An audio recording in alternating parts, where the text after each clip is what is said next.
날마다 솟는 샘물과 함께하는 오늘의 큐티 시간입니다. 10월 7일 금요일, 오늘의 말씀은 사사기 9장 1절에서 6절 말씀입니다. 아들 아비멜렉이 세겜에 가서 그의 어머니의 형제에게 이르러 그들과 그의 외조부의 집에 온 가족에게 말하여 이르되, 청하노니 너희는 세겜의 모든 사람들의 귀에 말하라. 여로바알의 아들 70명이 다 너희를 다스림과 한 사람이 너희를 다스림이 어느 것이 너희에게 나으냐?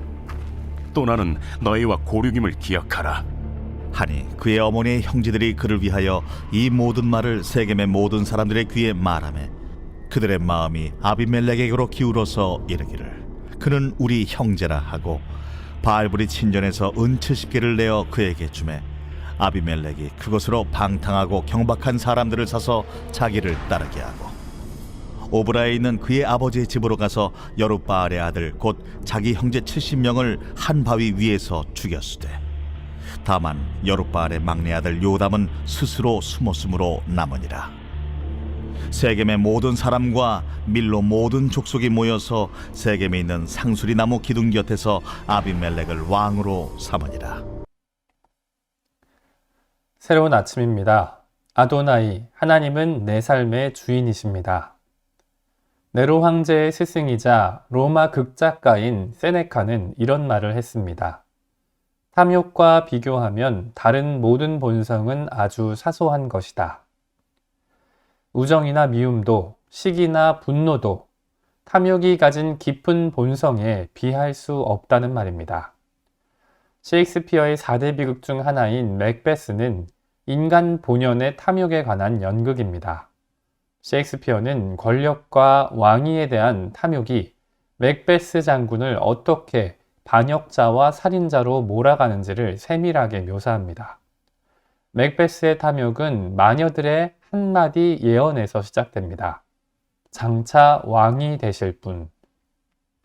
탐욕은 언제나 작은 불씨에도 타오르는 본성인 까닭에 맥베스의 마음 깊은 곳에 숨어있던 탐욕은 그 말을 맥베스의 가슴 깊이 새겨둡니다. 장차 왕이 되실 분.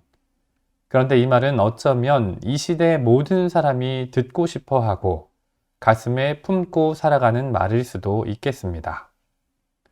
오늘 본문의 아비멜렉 역시 왕이 되고자 하는 탐욕에 깊이 사로잡혔습니다.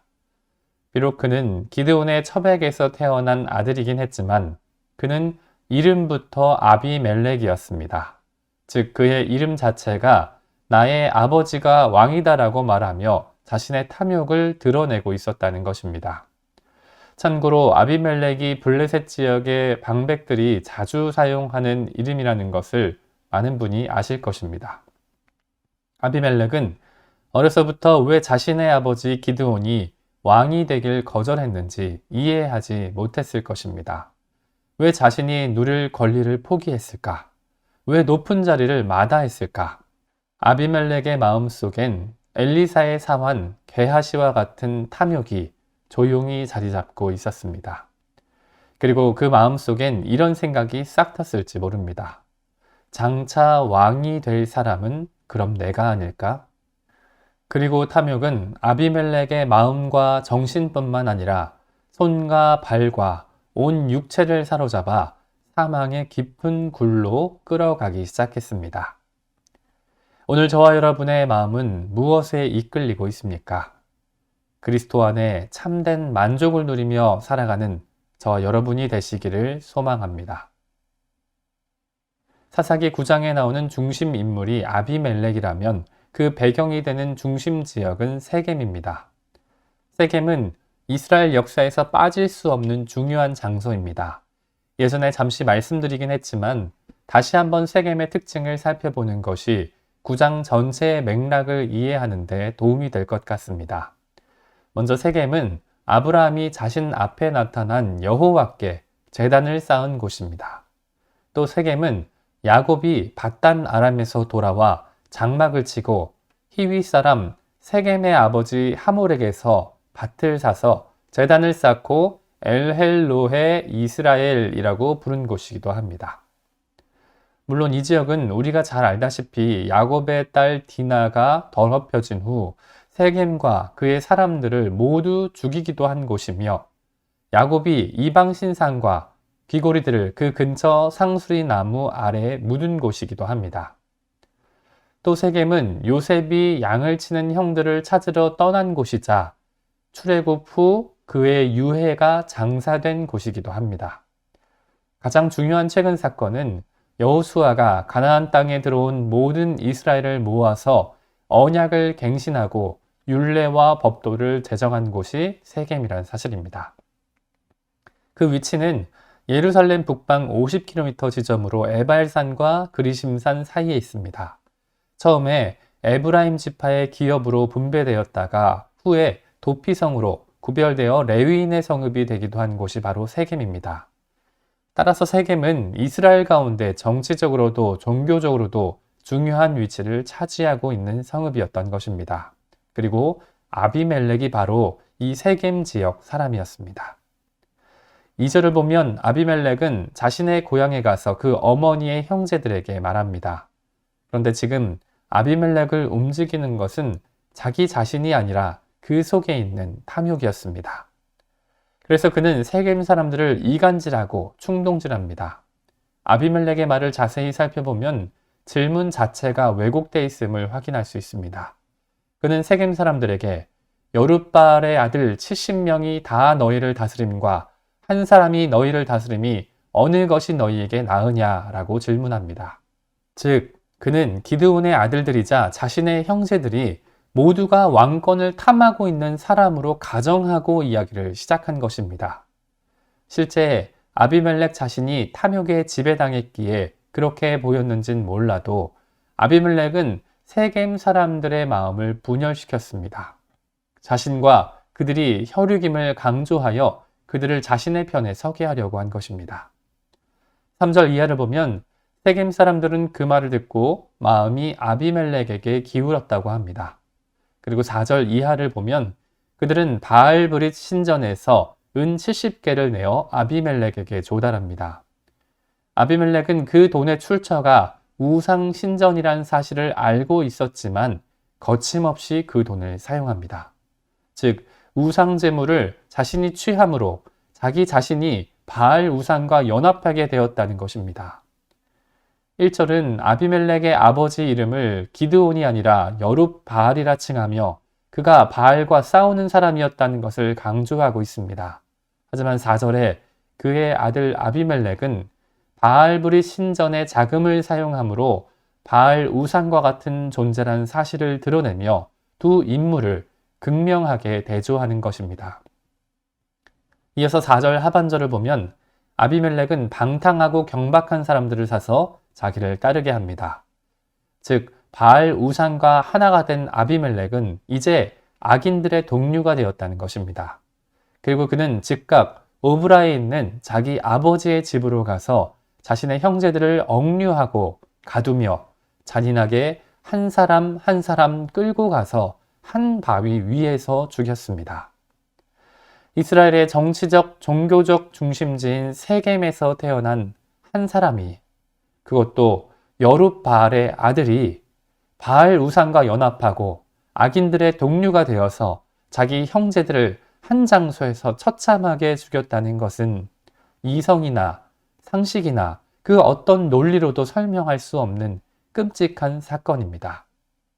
아비멜렉은 탐욕 가운데 잠식당하여 자신이 지금 무슨 일을 하고 있는지 알지도 못한 채 브레이크 없는 차를 몰고 자기 가족들이 사는 집을 들이받은 것입니다.